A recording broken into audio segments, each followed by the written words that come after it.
Hello, everybody. On this episode of Random Thoughts, it's not really going to be random. This is kind of what's the word I'm looking for? This is pretty directed. I'm going to talk about the word woke because it has been something that has been bothering me for a while now.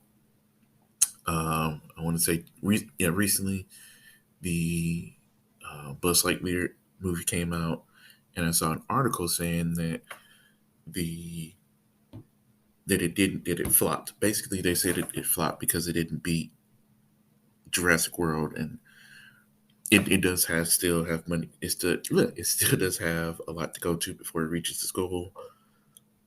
I wouldn't necessarily call it a flop though. But anyway, there's many different ways you can look at to why. One being that it is a Pixar movie, meaning that before the year is over, it's going to be on Disney Plus. So that contributes a lot into people's viewing it. Why bother to rush out and go see something if I know it's going to be on Disney Plus later?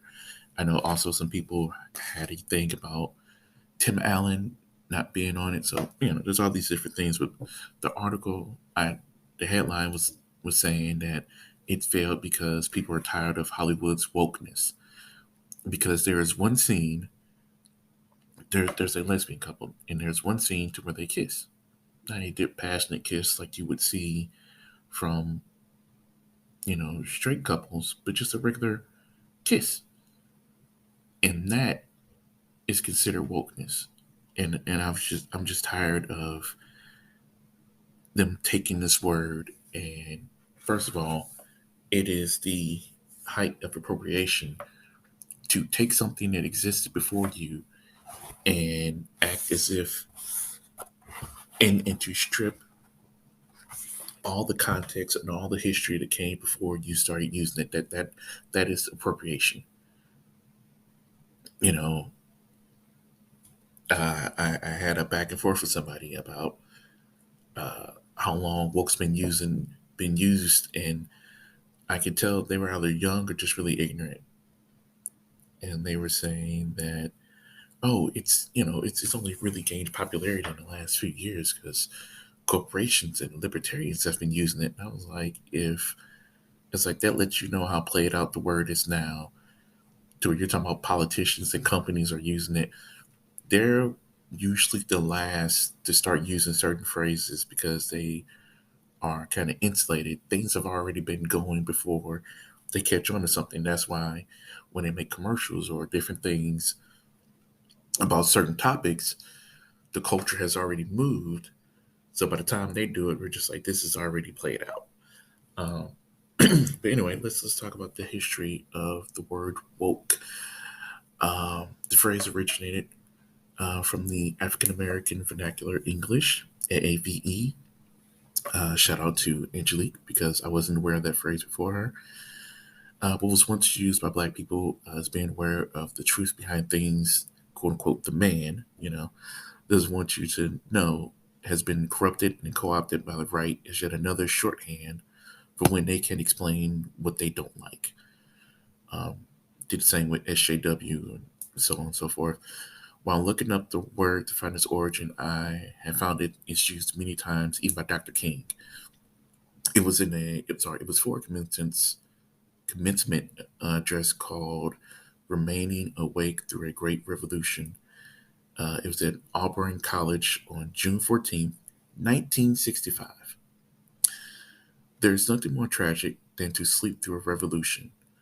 The wind of change is blowing, and we see in our day and age a significant development. The current challenge facing every individual graduating today is to remain awake during this social revolution.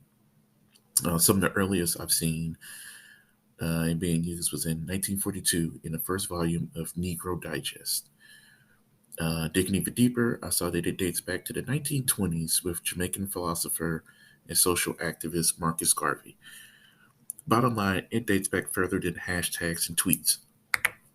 It's a phrase that I've heard my whole life for the country and the outside world, it only gained mainstream appeal back in 2014 and 2015 with the rise of Black Lives Matter and the renewed focus on issues with the police and the Black community. However, slowly but surely, as you know, things tend to do, the term woke started to be used by other groups and eventually by the right as an insult. The word has become an all encompassing term to describe leftist political ideology and weaponized by the right as um, a jeering, dismissive term to denigrate those who don't share their beliefs. Like phrases for it, such as politically correct, and like I said, SJW, social justice warrior, which is also stupid, but I'm not going to digress right now. And politically, or is that politically correct? But what else was it? Cancel culture. That's another one they like to throw out anytime that is. Sorry, don't get cut off guard, Carl. Focus. That's another one that irritates me. Um, but yeah, basically the term woke has become a toxic word used by the alt right and politically conservative groups to insult people on the left. And like those other phrases, has been overused and diluted to the point that they actually hold very little meaning. I've seen it used to describe marketing from Pepsi commercials to razors, comic books and movies, even political policies. Anything that is deemed to be against straight white men is considered woke. Um, this, in my opinion, it has attributed to it losing its meaning and whatever weight might have been associated with it. But yeah, that is my thing with the word woke, and just so much frustration with it, and just people just throwing it out there because, as I said, they're either too afraid to be honest about what it is, or they're just not intelligent enough to form the right words to use for whatever. And that's not a knock against everybody. Sometimes I will have a thought and I hear somebody else articulate it better than I can. And so, but that's my take. Let me know how you feel. Uh, Leave a comment below. Share, subscribe. You know, give me your thoughts. I would greatly appreciate it. You can check out my longer form podcast, Both Expressions, on Apple Podcasts, Google Podcasts, Spotify, wherever podcasts can be found. Sometimes I'll upload videos on here, but I appreciate it. Have a good day. Love you.